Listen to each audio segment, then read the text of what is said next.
Hello. Welcome to the Smile Revolution Show, live or on replay. Always appreciated. Either way, we raise awareness to the healing power of a genuine smile, and we need more joy and fun in this world, don't you think? We need some more fun. And, right? So let's see. Someone wants to say hello. She's from a photo of me. It's my likeness. It's Miss Lady Wow. And who else? Gumby and Pokey. I want to give you a big smile and hug. And who else do I have here? Okay, we've got my little frog. He's giving you a big smile as well. And who else is here? I don't know. Let me see who else wants to say hi for a moment. My little rainbow monkey. You can see I've done a lot of children's shows over the years. I like being with kids. And Laura's on, and Maureen. Hi. Oh, great, Maureen. I haven't seen you in a while. Thanks for joining. Let's see. Who am I? Well, I'm a person of many hats. I made this hat. I make hats. Entertainer. I write solo one-person shows. I was just in London doing my preview and of my new show, Woodstock or Bust, how a hat designer started a revolution. And I play a little ukulele, singer, songwriter, and a creator of hat happenings. What else do I do? I'm also solo. And I have a kitty cat. I am a cat mom. I found this book, actually, Joseph Bennett. He's an amazing guy. And he has this book. I actually interviewed him months back called Rest, The Art of Doing Less. And I opened up to chapter 10, You Are Enough. Maya Angelou said, you alone are enough. You have nothing to prove to anybody. So that helped me today. So I'll read a little bit of it. Yup, you are enough. Allow yourself to reflect on that. I know that you've likely read that gazillions of times before, but I wonder how many times you've believed it, allowed it to be true for you. If you're like me, you may have read You Are Enough, and each time you either consider it for half a second and then forget about it or dismiss it immediately. Yeah. Okay. Thank you. I know. I just saw a documentary about Maya Angelou. Incredible, mind-blowing. You should actually look it up. It's amazing to read her whole stuff, find it all about her. What if you really began to believe it? What if suddenly it became true for you today? How might that change how you approach your life? Or perhaps a better question, how would believing that you are enough and you do enough help you? Okay. Is it possible for us to honor rest as much as activity, knowing that we are enough? Okay, it's a really great book. Joseph Bennett. He's an amazing guy, actually. Okay, I don't want to read too much because we have a really great interview tonight with Rachael Sage, which I'm going to tell you about in a minute, and she's amazing. The World According to Mr. Rogers. Understanding love is one of the hardest things in the world. And then the Tiny Book of Tiny Pleasures. I need to smile more, just so you all know. It's about giving and receiving smiles. I need sometimes you to smile at me or remind me to smile. Okay, the Tiny Book of Tiny Pleasures, Irene Smith and Astrid van der Hulst. Clever conversation starters. What's the best thing you've ever won? Describe the thing that always makes you laugh. What's the craziest thing you've ever done? If you could bring only 3 items to a deserted island, what would they be? What would you do if you won the lottery? If you could have dinner with a famous person, dead or alive, who would you choose and what would you eat? And then just a friendly hello. Okay. So, let's see. Rachael Sage. I met her recently. Well, we'll talk about it in the interview. She's an American singer-songwriter and visual artist. She's the founder of indie label MPress Records. Sage has released 14 solo studio albums. Sage was named one of the top 100 independent artists of the past 15 years by Performing Songwriter magazine.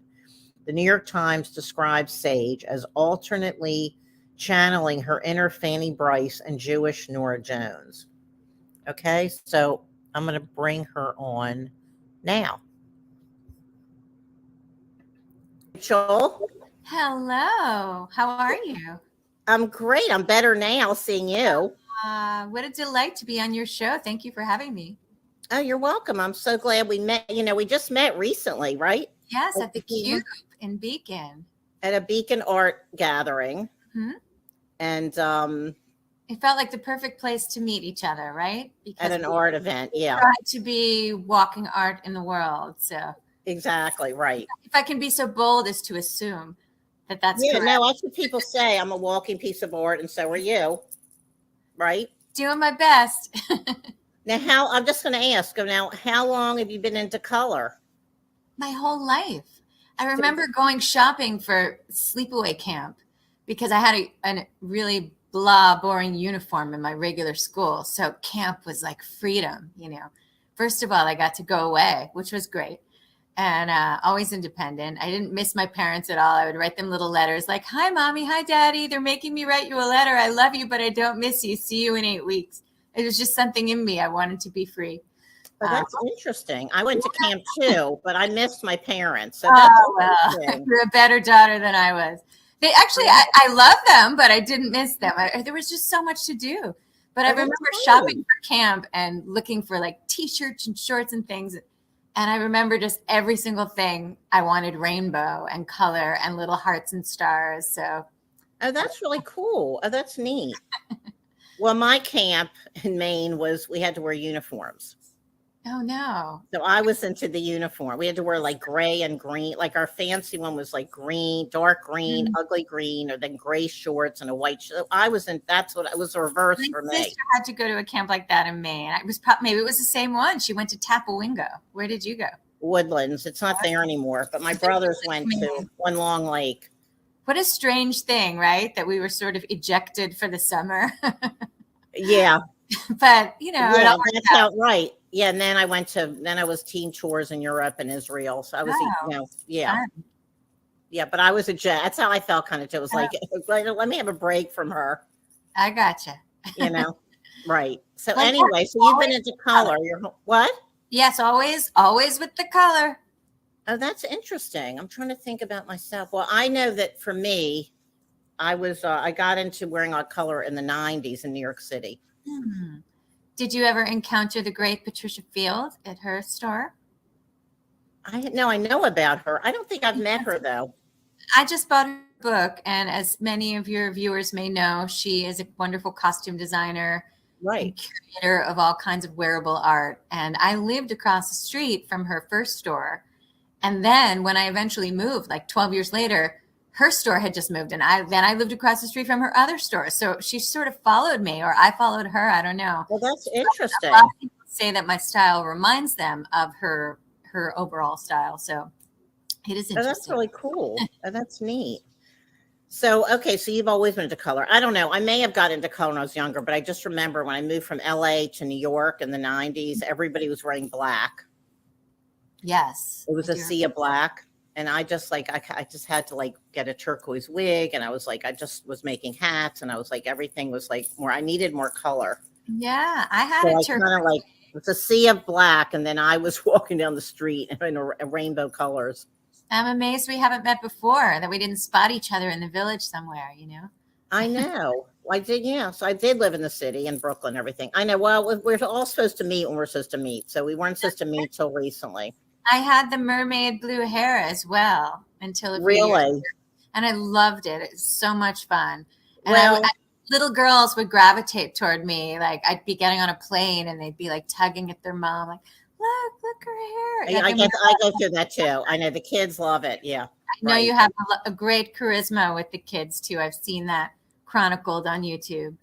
Oh yeah. I know kids, and they like the name Princess Wow. No doubt. The children. Well, I've done a lot of kids events over the years, but Mm-hmm. anyway, so Yeah.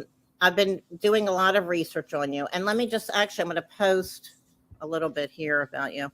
Thank you. Yeah. Anyway, but your background is you were an actress, right? Well, And yes, but I kind of feel like I still am an actress. you still are, yeah. You know, it's in there, but I've always done music. Always. You've always done music. Yeah, since I was like 3 years old. Really? So music preceded acting. Oh. But I know you did some research. I want to let you share that because I'm always touched when people do that on my Yeah. So, okay. So but you also were a ballet dancer. Mm-hmm. Yep. I was a busy little bee. Busy little extracurricular teenage bee. Sounds like it. Yeah. Okay. So when did you switch to focusing on your music? Well, like I said, I was doing music the whole time. So that I know, right. So even, in my early teens, I had my synthesizer, my drum machines, and, I had a 4-track that I had been gifted by a whole bunch of relatives pulled together and gave that to me for my bat mitzvah.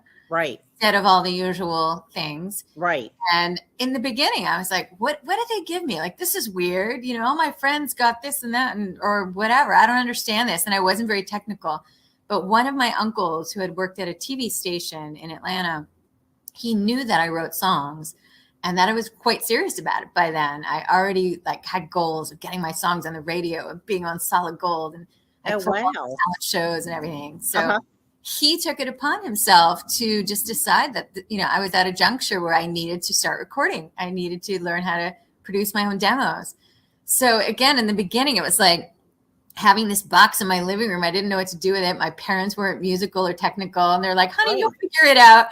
And lo and behold, one day I went into my ADD, hyper focus mode, figured it all out, hooked the mics up, mic the piano, mic my voice.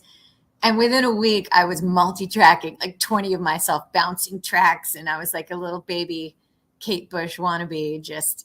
I couldn't believe you could just layer your voice like that. It seemed like magic. And granted, I was very much out of key at that point. My pitch was all over the place. Okay. Just this fun and this exploration of, I don't know, what the Beatles must have felt like the first time they bounced their tracks. And you suddenly go from 2 tracks to 4 tracks, and 8 tracks. And it's like, you have a whole orchestra of yourself, and it just blew my mind. So you just figured it out yourself? Pretty much, yeah, with a Fostex manual. With the manual. Okay, well, that's amazing. That is so amazing. Wow. And now you were 13? You were 13? Yeah, 12 years old, yeah. And then I think at the same time, I was going to School of American Ballet during that time. So I had done ballet since I was 3 or 4 with a pre-ballet, and then I got pretty serious about it. Maybe 10 or 11, I ended up going to SAB, as we call it, School of American Ballet, doing the Nutcracker and Coppelia and all these wonderful ballets that Balanchine was thoughtful enough to include children in.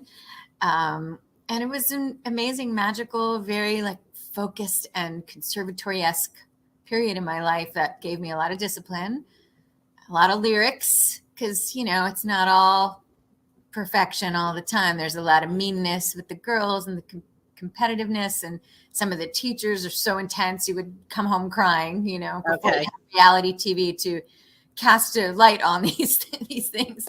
And my mom would just be like, honey, this is a microcosm for life. It's not always going to go your way. Sometimes someone's going to be mean. Sometimes they're going to push you too hard and you're going to cry. And take what you can and learn from it, and don't quit. She was just big in my family on not quitting, even though many times. Hard, yeah. So. And then you got into acting.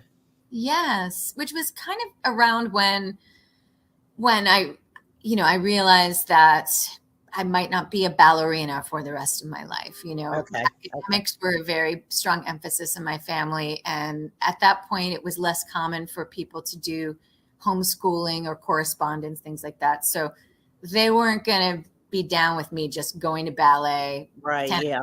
And skipping a lot of school. So when it hit that kind of critical point where it was interfering with my school, they kind of kiboshed the ballet, which was very beautiful for a young artiste. But I forgive them and I understand them. It's part of the Jewish tradition of Talmudic study that permeated their sensibility. They were like, we can't let our daughter skip math, science, and whatever else. Yeah. So, it was a tough time for me, I will say, between like my 15th, 16th years of ballet. I don't know what I was just in withdrawal from that lifestyle. So I thought, well, why not just try it for the school play? I got to get involved in something. And I just became obsessed with Shakespeare. And it really did fill a big gap in my life at that point. And I just loved it. And then I ended up majoring in theater. So, yeah. Wow. Okay. Yeah. Well, now it's really interesting. Okay. So, but you left, and how did you focus from, so you got into theater and then you went back to music, but you're always still doing your music. Always there. Music, I was always demoing the songs. I was writing music actually for a lot of theatrical productions in high school and then also in college. So I was kind of like the Howard Jones of my high school, and I would bring my synthesizers and my drum machines and set them up in the corner of the theater and compose music for the productions, kind of like I was film scoring. And there wasn't anybody else doing that. That's so neat. Oh, that's so cool. Yeah, very different from what I do now. Now I'm like very acoustic and kind of folky Americana. I love storytelling. Mm-hmm. But that was my beginning, really, was very immersed in the music technology. Oh, that's really neat. And so, so then how did you branch? So you left them. Well, you still consider yourself an actress, right? On a good day. On a good day. Okay. All right. If someone calls me out on my stuff, I'm not doing my job well, right? If they're like, I don't really believe what you're doing on stage right now. That's how I think about it. Yeah, no, you're right. Yeah. Acting. Well, I've seen you perform. I mean, I saw you at, in Beacon. Oh, that's right. Prior. Yeah, you're great. It's an interesting thing when you're in the singer-songwriter world, because there are some people who perceive performance in that genre, in that zone, as being just entirely authentically yourself on stage. And then there are other people who continue to feel like it's an extension of acting, theatrical performance. And I'm somewhere in the middle. So I really think I incorporate elements of each. I'm so interested in making a dynamic evening of entertainment. Yeah, you definitely do. As well as storytelling. So. Yeah. No, yeah, you, and also just like the way you dress, like it's the whole package, and you're an amazing musician, and thank you. You're singing. Oh yeah, no, it's great. I'm so glad I got to hear you play live. Yeah, that was a fun night at the Town Crier. Yeah, that was really good. Do that again. Yeah, that was fun, and so you've been going on tour with Annalise. What is it, Annalise and Ryan? Yeah, they're so talented. Yeah, they're great. I never heard them before. Yeah, I didn't really know them either. I knew of their names individually, but I first saw them perform at the Yard a couple summers ago during lockdown, when it was such a revelation to get together outdoors and sing music. And the place was packed, and I remember just being completely blown away by their musicianship. Yeah. And Annalise's singing in particular was she's amazing. They're amazing. So dynamic. And their husband and wife, and they're just lovely people. So they actually approached me and asked if I'd like to do a handful of dates together. It kind of grew into a couple weeks of shows, and we just got back from that. And it all went really, really well. So I'm very grateful. I know, that's great. That's really great. No, they seem like really neat people. Yeah, and they write beautiful songs. So, and they're in Beacon too, right? They are in Beacon. Right now, they're off on a cruise somewhere performing and enjoying that. So they are a lesson in how to, I think, combine vacation with work. Right. You can find those events and trips where you can perform and get paid for that. And so it's a beautiful place you're going to. Right. Oh, that's great. Okay. So you are going to the UK soon. I am. I'm not even bothering to unpack from the tour I just got back from. I'm just like rotating some things out, doing a little laundry, putting it back in the suitcase. It'll save me some time. Oh, good. So you're going to be there for what, a month or a few weeks? Well, it's basically 2 tours with a short break in between. So I'm going to be there from the last week of May through basically mid-June. Oh, I right. come back for a week, and then I'm there until essentially through the end of August. So it's a long. Oh, that's a lot. Oh, wow. So Yeah, you're going to be all over the come UK? back once in between to do some shows in America in July and my album release. That's great. Oh, that's really neat. So I see you're going to Brighton. Love Brighton. Yeah. I was just there. I know, it's so funny. We're like doppelgangers. I mean, I just absolutely, I have friends there. And so I went to visit it the last day I was there. But I was there, it was raining and it was like at night. Yeah. Kind of like, I almost didn't go. And I'm like, I was so tired. I'm like, I got to go to Brighton. People kept saying, you've got to go to Brighton. But they don't let it stop them in England, the rain. You just got to have a fabulous, colorful umbrella and you just make it work. Exactly. Right. No, it was great. I'm so glad I got to go at least for a little bit before I left. Yeah, me too. I love that boardwalk and walking along the beach there. I have a lot of friends in Brighton as well. And of course the LGBTQ community there. I haven't played Brighton Pride, but I've played the Brighton Dome and I've supported Imelda May and Howard Jones there, they have much bigger audience followings than me. So, you know, what's exciting to go back as a headliner is to see some of those familiar faces again and have them be able to hear a whole show of mine instead of just, you know, half an hour before opening up. Yeah. Oh, that's great. That's really great. Yeah. And then you'll be in London, right? You'll be in London several times. London. I'm really all over the country. And, you know, as you know, it's pretty small. So they think it's so amazing. They're like, oh, wow, how are you going from here to there? And I'm like, that's nothing. In America, we drive 8-10 hours on a travel day. And there, everything's 2, 3, 4 hours apart.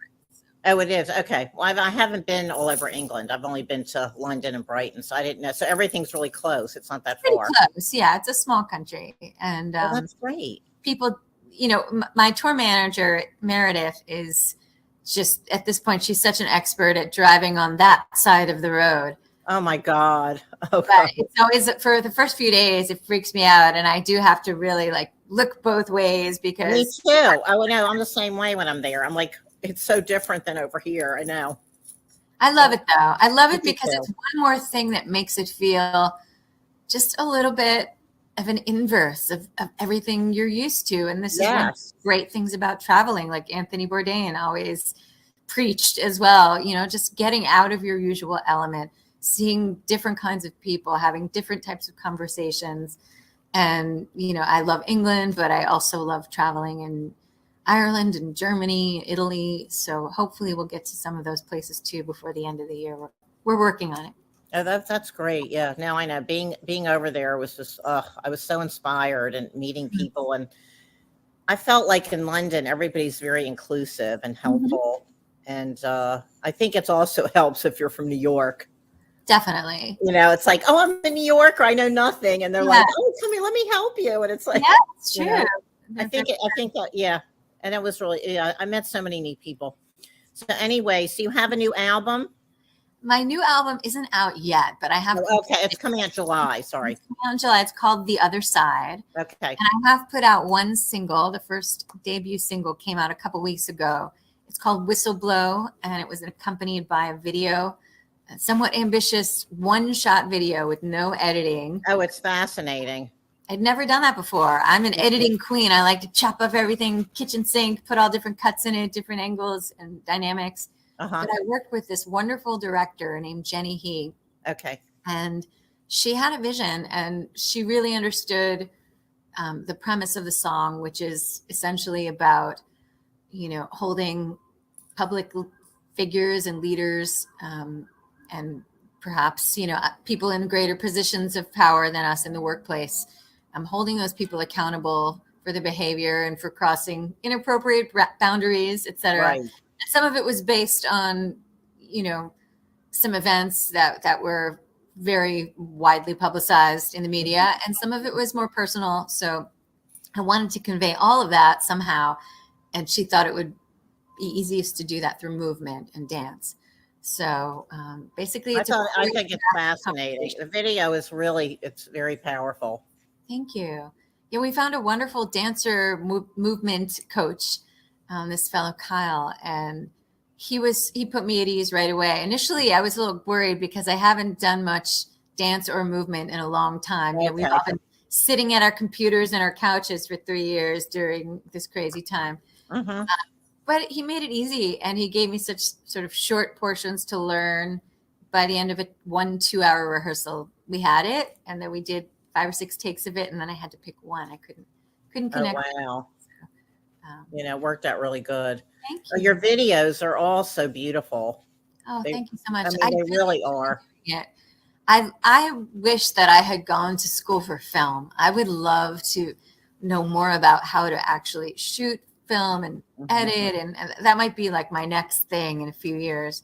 But I so appreciate that process. I love storytelling through visuals and working with directors, and I love art directing. So it gives me a chance to get very particular about what I'm wearing and how I'm moving, and how that story is unraveling in yet another dimension. So you have like different directors you work with on your videos? Yeah, I've worked with a few times, but for my new album, I hired a wonderful local director who you probably know, John Slackman. He shot. Oh, yeah, I know. I've met him. Yeah. Mm-hmm. And basically, we just did it ourselves in my home, and it was sort of a day in the life. That's for another song that's coming out in a couple months, a cover of the Yaz hit Only You. Some of the folks from the 80s and 90s may remember that.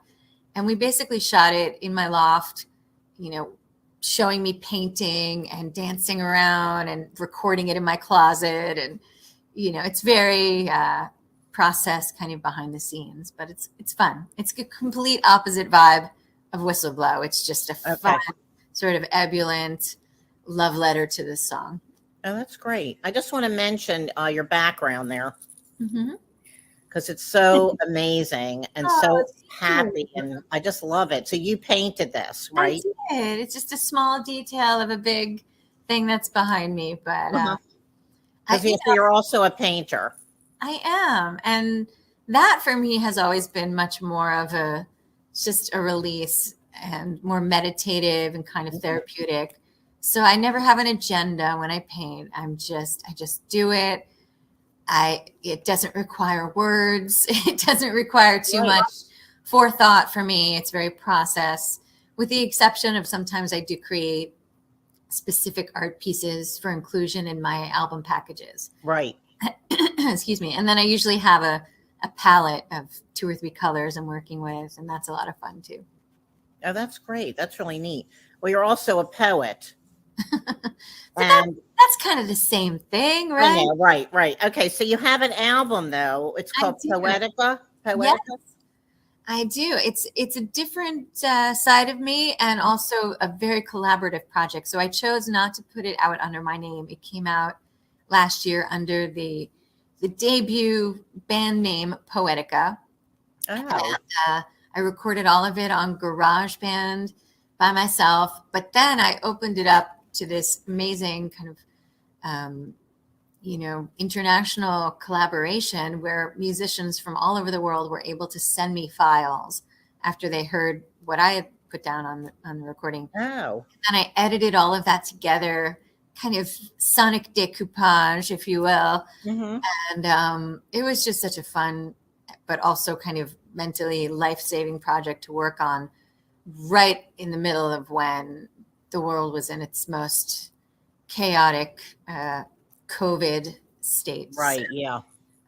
I think I would have gone mishuggy, as we say, if I had not had that to work on. So. Yeah. Oh, that's great. Yeah. I know. We all had to figure out I was doing online shows all through the pandemic. Yes. To help people smile, which helped me to cope. Absolutely. I was doing a couple of times a week. I was live streaming on Facebook too. Okay. I So wish that I kept that going to some degree, but I have to admit, once I was doing regular shows again, I was like, oh, I want to do the real thing now. But I think there's such a beauty in being able to reach people all over the world, and live streaming is amazing. So I'll probably get back to that over the Yeah, winter. see, that's the thing. It's like, I know, like the show that I just did in London, it was the first time I've done a show live since before the Oh, pandemic. that must have felt Because I've been so- doing all these online shows, and Yeah. then I got back into doing interviews, the last year or two, because I had a radio show years ago in Kingston. Oh, cool. And the thing, so for me, it was just getting back into interviewing again. But the thing is that I know it's like it was so great to do a live performance again. Mhm. But yet I came back and I'm like, I'm so happy I'm back to my interviews though. Yeah. It's like I like doing both. Of course. But then it's, you know what I mean? Like I'm so happy to be doing this with you today. It's like a wonderful. Beautifully with the colorful background and your fabulous attire. Those pink glasses, they're perfection. Thanks. I got them at Lux and Beacon. Love it. But they don't have them anymore. This brand is from Paris. You made this hat, right? I made the hat. Yeah. It's stunning. Thank Absolutely fabulous. Thank When you. I get tired of sticking flowers in my hair, I'll put on one of your hats instead. Yeah, that would be good. Yeah, I know. I love the way you do all that. I love your look. Like I told you. Wear hats in high school. I was that girl. I decorated hats. I would stick flowers and ribbons, and I even decoupage some hats. I would cover them with shellac and cut out things from that's newspapers. cool. That's really cool. Yeah, it was fun. So you don't wear hats at all anymore, right? It's all just with the flowers in your hair. I will be a little bit personal and emotional here, get a little emo for a minute. When I went through my cancer experience, which was about 5 years ago now. I read about it. I know. I'm sorry. I'm doing absolutely fabulously. But I wore hats through that entire thing because I tried the wig thing. And I always liked wigs before. I would wear them at Pride Fest. I enjoyed them in general. But there was something about it that just was uncomfortable and weird during that time. Like you my can't wear hat wigs all day anymore. I felt sweat. It was just didn't work. Right. But the baseball cap thing worked great. And I'm in New York City. Nobody was like, "Where'd your hair go? What's happening?" Nobody pried. Nobody seemed to notice. Because I'm already artsy, colorful girl. And there was something about just wanting to be in my own space, not have anybody check me out, look too hard. And the baseball cap thing was great. So I decorated a lot of them. I painted them. That's great. Yeah. But then when I was done with all of that, I put them in a box high up on a shelf, and I didn't want to wear a hat for another. Right. I can understand that. Yeah.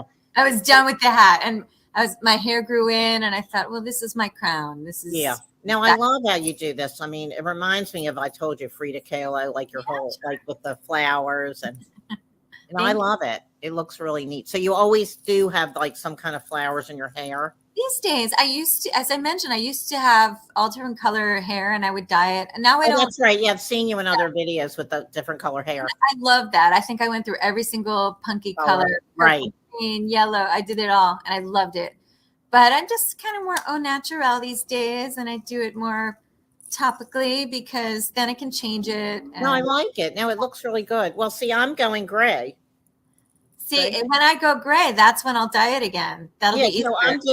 I'm letting it go gray silver this year. Oh, I love it. However, I'm going to still add color on the bottom. On the bottom, it's not going to keep the people in the hotel rooms on their toes, right? With the you know what I mean? So but I really like this. I never thought I would enjoy going natural, but it's actually really pretty.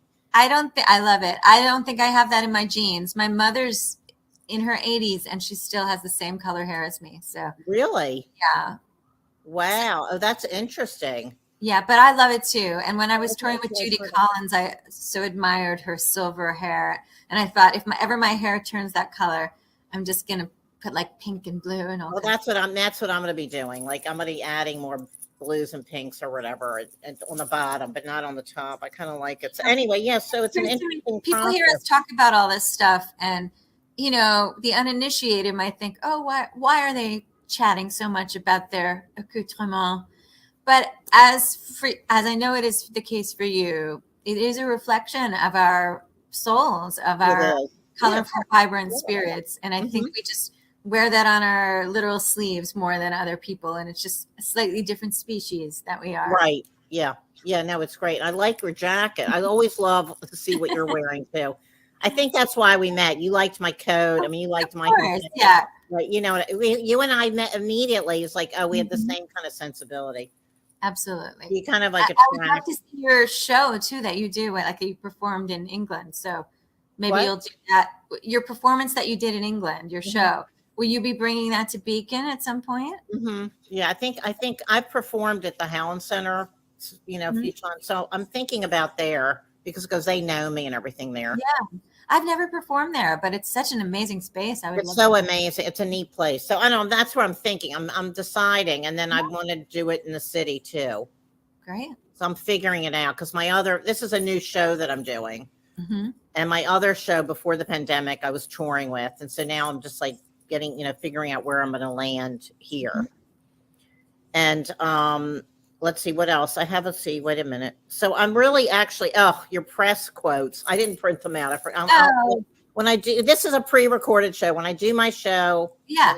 when I play, I'm going to read some of your press quotes because they're like amazing. Oh, that's very nice. Thank you. Oh But yeah, you don't want to believe your own hype too much. You just keep moving and doing your I thing. know exactly. I know. And there's plenty of people who do not get it, believe me. So that keeps you humble. It's, Yeah, no, you've got like the most amazing reviews. Well, you are very inspiring, and even just your life story, and you just keep going forward, and you're so talented. persistence, ever forward, Yeah, you have to keep going forward. And are you a spiritually minded person, or how do you keep going forward? Actually, I love that question.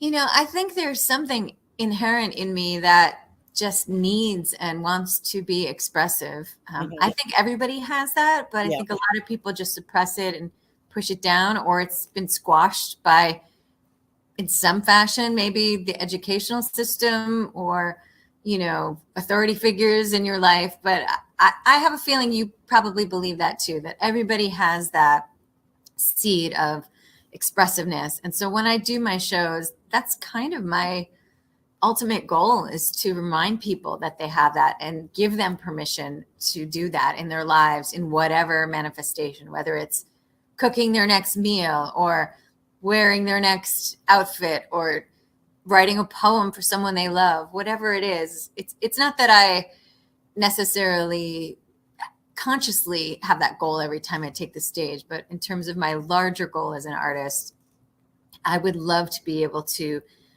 give more people permission to experience that joy that I have every day just by making stuff. It really is a satisfaction unto itself to experience the joy of creation. Creating. And whatever you believe spiritually, religiously, Mm-hmm.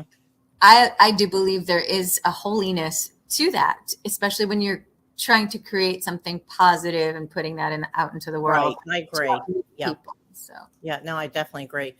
Now, you've put out how many albums? Like 20? You've put out so many albums in the last. the one that's coming out will be my 15th. Okay. My 15th full album, and then assorted EPs and singles and things like that. But I don't know. I don't count so much anymore. You think of it. Yeah, you just keep creating. I went out every year or two. And again, I don't really strategize that, but it just seems to be a natural cycle for me of how long I want to tour behind an album. You kind of give it a life of, 9 months to a year to just share it with the world. It is sort of like birthing a child, Yeah.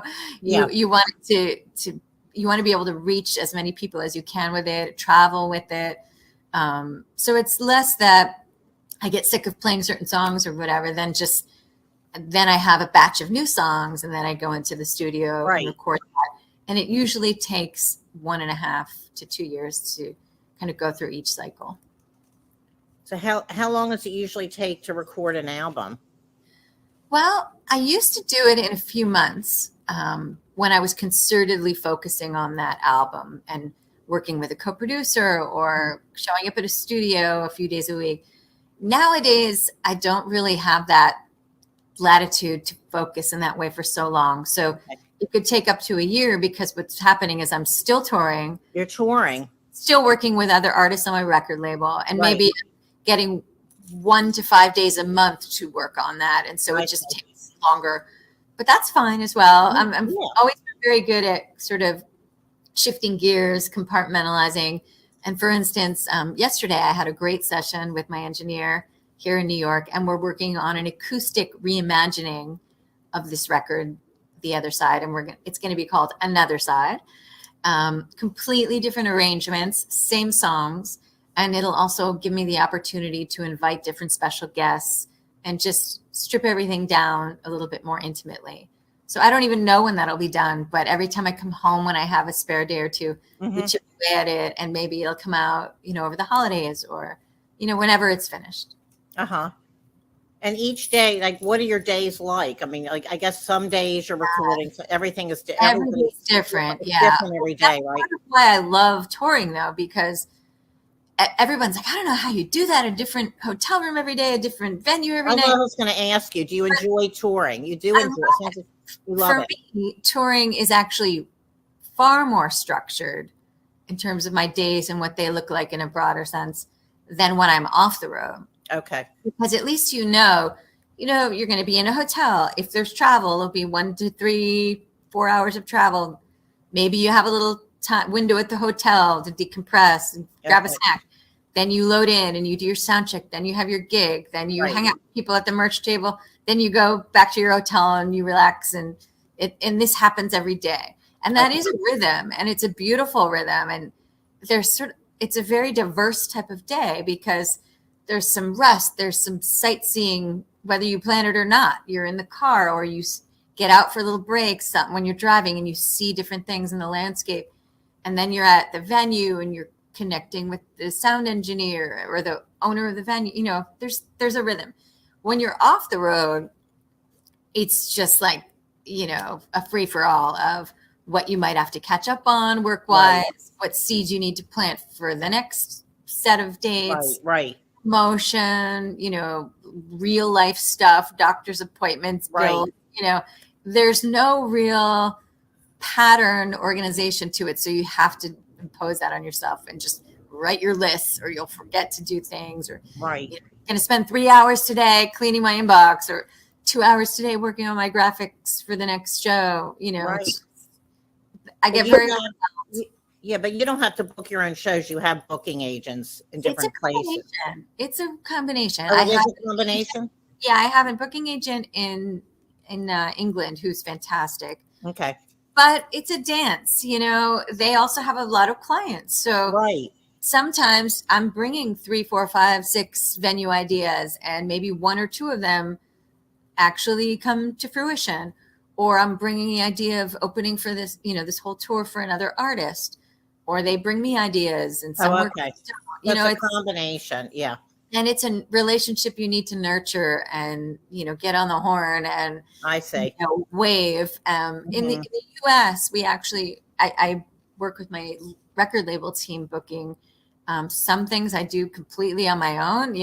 I'll meet someone at a gig. They'll be like, you should play this series in this park in Cleveland. And I write the info down and I send that email the next day. Some of them, my tour manager, who's just so multi-talented and brilliant, Meredith, she's also very ear to the ground about concert series and folk venues. And we go to conferences together and things like that and showcase. Okay.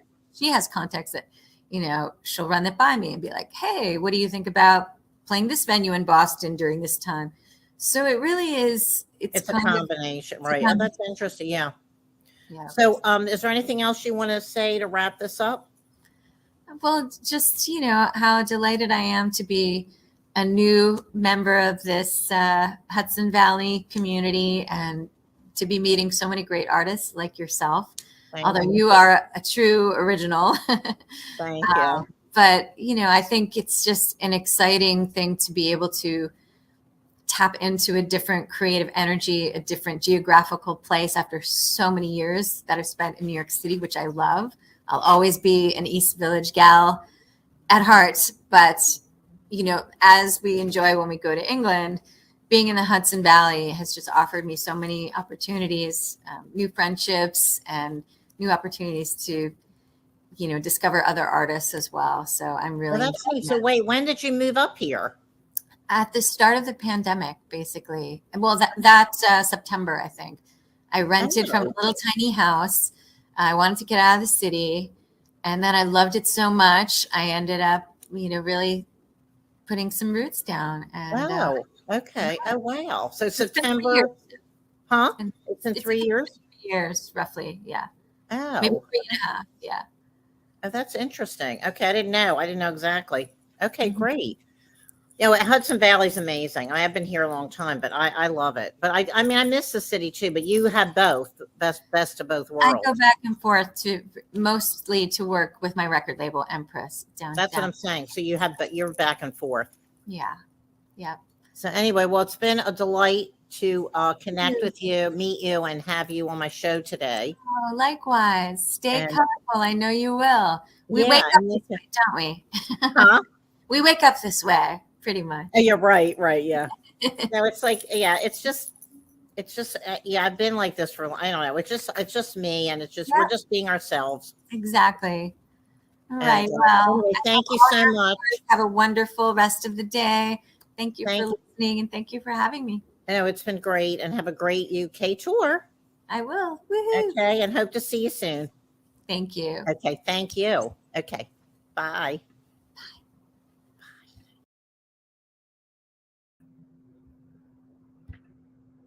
I hope you enjoyed that, live or in replay. Isn't she neat? She's a really neat person.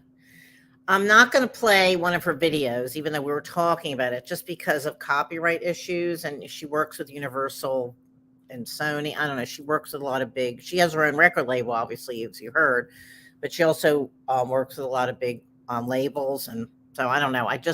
Right now, I think it's better. You can just go to YouTube and look her up and listen to her amazing. Watch her videos are incredible. They're all really well produced and directed and everything. So I think that would be best to do that. Oh, Laura, you're saying her glasses are similar. Yeah, right. I know. Thank you. I know they are kind of similar. Anyway, next week. Oh, wait, because I said I was going to read a couple. She's got all these amazing quotes. I'll read those a couple really quick because there's so many. People rave about her. Okay, so Sunday Express in the UK said about Rachael, the alt-pop singer bears her soul and reveals her fight to survive and thrive, inspiring others to climb and conquer their own mountains. And then Rock and Reel in UK, quietly joyous, strikingly stylistic. From the fire of her adversity, Rachael Sage has certainly created a beautiful collection of songs. I'll read one more. Pop Magazine, Rachel's 14th solo album, Character, is a gratitude-filled tribute to the lessons and triumph of survivorship, offering an inviting, introspective musical experience. I mean, it goes on and on. She's got like all these amazing quotes about her. Okay, so next week, I've got Violet Snow, who's an author and journalist who wrote this amazing book, To March or to Marry. And it's all about, her great-grandmother left her an abundance of artifacts about the early 1900s with the women's clubs and the suffragettes. And it's an amazing book. And I'll just read a little bit here. It says, visionary feminists Alice Paul and Harriet Stanton Bloch are among the historical figures who make their appearance in this novel about the battle for the vote and the quieter but profound influence of the women's clubs that gave women tools for changing society. It is such a good book. So I'm really fortunate to have her coming on next week. And I have more amazing shows coming up. So I hope you can watch Mondays at 8 p.m. Eastern Time. And that's it. So love you all very much. And keep smiling, keep sweet. Join the Smile Revolution. And see you next week, Monday at 8 p.m. Eastern Time. Okay, so here I go with my credits. I can find them. Here we go. Okay, credits. Yeah. Okay. See you later. Bye. It's called the Smile Revolution that comes. Go